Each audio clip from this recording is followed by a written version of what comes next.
para sahabat, salam jumpa dalam Relung Batin.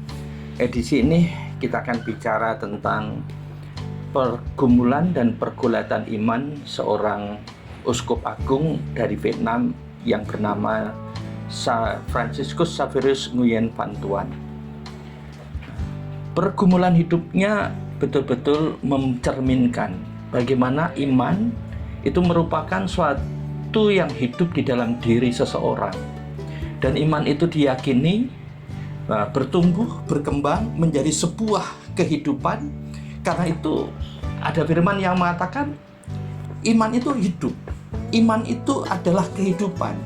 Karena iman itu bukan sesuatu yang bersifat tetap, stagnan, atau sudah baku, tetapi sebuah proses yang terus dihidupi oleh seseorang. Iman akan Yesus Kristus tampaknya menjadi sebuah pergumulan yang harus kita renungkan bersama. Dalam riwayat hidupnya, Franciscus Xaverius Nguyen Van Thuan ditahbiskan uskup di Nha Trang pada tahun 1967. Kemudian tahun 1974 dia menjadi uskup di Saigon, yaitu Ho Chi Minh City. Tapi selang beberapa tahun kemudian beliau ditahan atau dipenjara selama 13 tahun menjalani hidup di dalam penjara. Peristiwa yang menarik, ketika beliau ada di dalam penjara, beliau menatap dari tembok penjara lalu melihat keluar. Nah, ketika itu sebenarnya jarak antara penjara yang beliau alami dengan kehidupan umat yang harus dia gembalakan itu tidak jauh. Nah, maka dalam pergumulannya beliau mempertanyakan kepada Tuhan, Tuhan, apa sih maumu? Jika engkau memang mengutus aku untuk menjadi gembala bagi domba-dombamu, mengapa engkau membiarkan aku di penjara? Bukankah aku tidak lebih baik untuk tinggal, untuk ada bersama-sama dengan mereka dalam pergumulan, dalam pergulatan, dalam perjuangan yang mereka alami? Tetapi ketika dia mulai memunculkan permenungan itu, pada malam kemudian muncullah sebuah pikiran di dalam dirinya yang mengatakan demikian. Francis, apakah kamu tidak ingat bahwa mereka adalah umatku, bahwa mereka adalah dombaku? Aku mengutusmu, tetap mereka adalah milikku. Karena itu, lakukan apa yang harus kamu lakukan. Selanjutnya, selebihnya, itu urusanku. Menyadari akan apa yang Tuhan ingatkan kepadanya, lalu Franciscus Van Thuan mengambil sebuah langkah yang pernah dilakukan oleh Santo Paulus ketika dia ada di penjara, yaitu ia memberikan penggembalaan kepada jemaatnya melalui penjara. Maka hari kemudian dia meminta kertas, dia meminta alat tulis yang selalu dia pakai untuk mengirimkan warta-warta gembira, warta-warta peneguhan kepada umatnya. Prinsip yang selalu dia hidupi di dalam menjalani keimanannya adalah keyakinan akan harapan. Karena hanya dengan harapan itulah maka ada sebuah optimisme, ada sebuah keyakinan, terutama di dalam pergumulan, di dalam pertarungan kesulitan-kesulitan kehidupan, harapan senantiasa memberikan kekuatan. Maka the power of hope.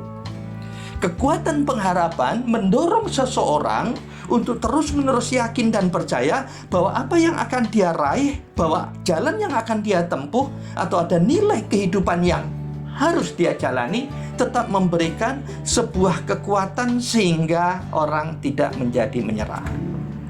Tokoh yang bisa kita ambil contoh, yaitu antara Yudas Iskariot dengan Petrus. Yudas Iskariot mendapat julukan sebagai si pengkhianat. Lalu apakah Petrus juga pengkhianat?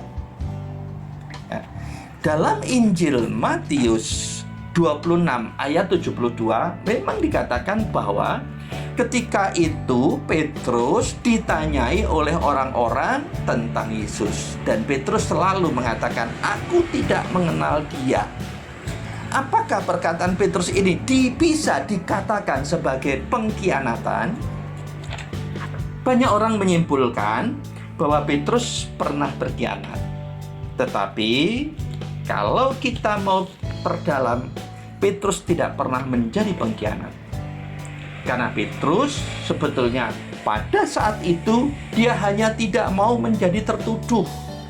Dia hanya mau melepaskan diri dari prasangka, dari sangkaan, dari dugaan, dari ancaman orang-orang yang membuat dia menjadi tertuduh. Dan Petrus mengambil kata yang tidak menentang Yesus, yaitu "Aku tidak mengenal dia." Nah, kata-kata yang diucapkan oleh Petrus, "Aku tidak mengenal dia," bukan sebagai pengkhianatan, tapi hanya sebagai proses untuk membebaskan diri. Tapi mengapa Petrus mengucapkan itu? Petrus mengucapkan itu karena dia tidak mau menjadi tertuduh.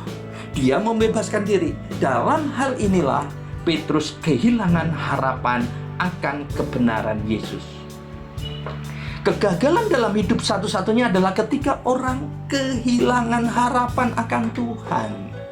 Jika harapan akan Tuhan, harapan kepada Tuhan itu sudah hilang, seringkali orang akan terjerembab jatuh ke dalam kenistaan, terutama ke dalam penyangkalan-penyangkalan diri yang akhirnya orang menjadi putus asa. Dan itulah yang terjadi pada Yudas Iskariot. Ketika dia sudah menjual Yesus, maka pengkhianatan Yudas karena menjual. Dengan dia menjual, dia menerima uang, seakan-akan dia mau mengatakan, "Ini loh, aku serahkan dia untuk kamu bunuh." Dan setelah itu terjadi, Yudas mulai mengalami kekecewaan dan penyesalan yang akhirnya dia bunuh diri. Sementara Petrus, setelah dia menyadari kekeliruannya, setelah ayam berkokok, dia mulai menjadi sadar, dia mulai menjadi ingat apa yang pernah Yesus katakan. Dan ini membuat dia mulai membalik.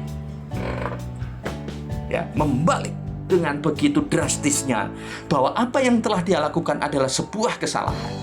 Dan dia akhirnya merombak, dia bertobat, dia berbenah diri, dia memperbaiki diri. Maka akhirnya dia tetap tampil untuk menjadi pribadi yang mengarah kepada kebenaran hakiki.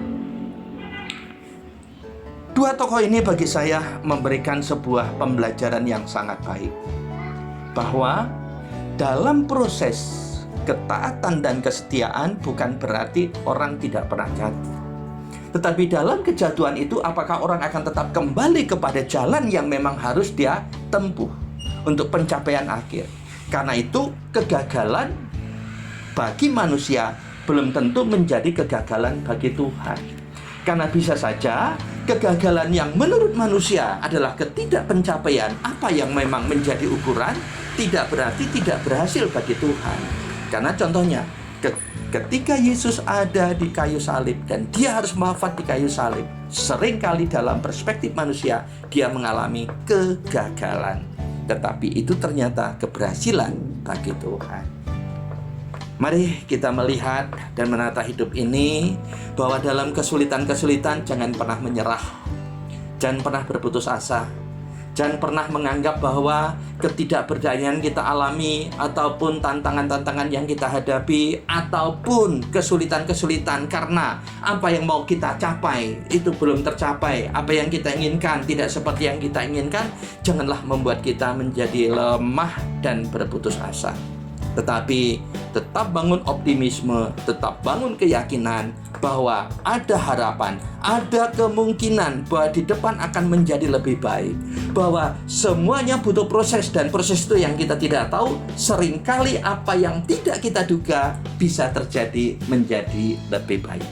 Dalam Tuhan tidak ada yang mustahil, bersama Tuhan tidak ada yang tidak mungkin. Dalam kuasa Tuhan kita yakin dan percaya. Selalu baik, menjadi baik, bahkan lebih baik. Optimis. Damai Tuhan beserta.